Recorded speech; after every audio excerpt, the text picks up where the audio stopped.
রাখো, এখন সময় নাই, আদান করে দেবে। ভাইরা আমার, আপনি কি আমার সাথে আছেন? আমাদের মধ্যে আমার সাথে থাকবেন?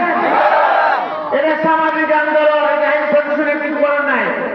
এটা আপনাকে এখানে মাদক সেবী, মাদক বিক্রেতা পাবেন, সেখানে লোকজন দলকে যায় ঘেরাও করবেন, ধরে ফেলবেন, ধরে বাইরে ফেলবেন, বাইরে উত্তম প্রথম দিবেন, এবং তার প্রতির করতে যে যাবে তাকে ধরে ফেলবেন, তাকে বাইরে ফেলবেন, ধরে নিয়ে উত্তম দিবেন। জুয়ারি সুদ্ধা এরা একটা সংক্রামক দেখছেন, একজন মাদক খায় আরো 5 জন মাদক নষ্ট দেয়, এবং ওই পরিবারটা ধ্বংস হয়ে যায়।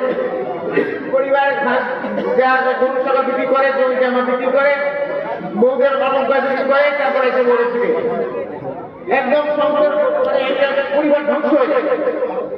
সেটা আমাদের এটা আমাদের সকলের দায়িত্ব। আমার ছেলে, আমার ভাইরা যদি কেউ করে তাকে ছুটে ধরবে, কারো বাদ নেই, দেশের কোনো আপোষ নাই। এবং আপনার এই কাছে কর্তব্য, যে আমাদের ইমানের দায়িত্ব। আল্লাহ তাকে বলছেন জুয়াকার হাত বসে কেন, মাদক সেবীদের ঘর বসেন কিনা, আমরা কেন করবো? আমরা ভয় পাই? আমরা ভয় পাই? তাহলে ইনশাল্লাহ করবেন। এবং এটাকে করে আমরা কি করবো, যারা মাদক সেবী তার বাপের কাজ করে দিতেছি। কেমনে? যে মাদক সেবী যদি মাদক না পায়, মাদক খাবে না, আর যারা আছে তার পরিবারও একটা সুখ শান্তি এসে যাবে, আছে না? শুধু আমরা করবো। আর পাশাপাশি আমি বলবো, ভাই আমি রাজনীতি করি, বিএনপি অতীতে রাজনীতি শুরু হবে, তারা অনেক কিছু করছে, সেটা নিয়ে আমি কথা বলতে চাই না। সেটা তারা কি করছে না করছে সেটার বিচার জনগণ করবেন, আপনারা করবেন, আর বিচার করে আল্লাহ রাব্বুল আলামিন। ওদের যে কথা বলার সময় নাই, ইচ্ছাও নাই। আমরা আমার নেতৃত্ব নিয়ে আলোচনা করছি, তিনি আমাদের মাথা ব্যথাও নেই। আর আমরা আগে যাব, আমরা কাজ আছে বর্তমান এবং ভবিষ্যৎ, অতীত না।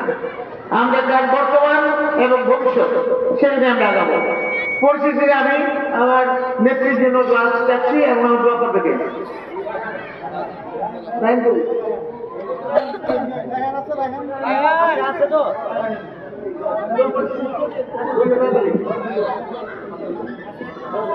সকলে আমরা দুরূদ শরীফ পড়ি। আল্লাহুম্মা সাল্লি আলা মুহাম্মাদ ওয়া আলা আলি মুহাম্মাদ কামা সাল্লাইতা আলা ইব্রাহিম ওয়া আলা আলি ইব্রাহিম ইন্নাকা হামিদুম মাজিদ।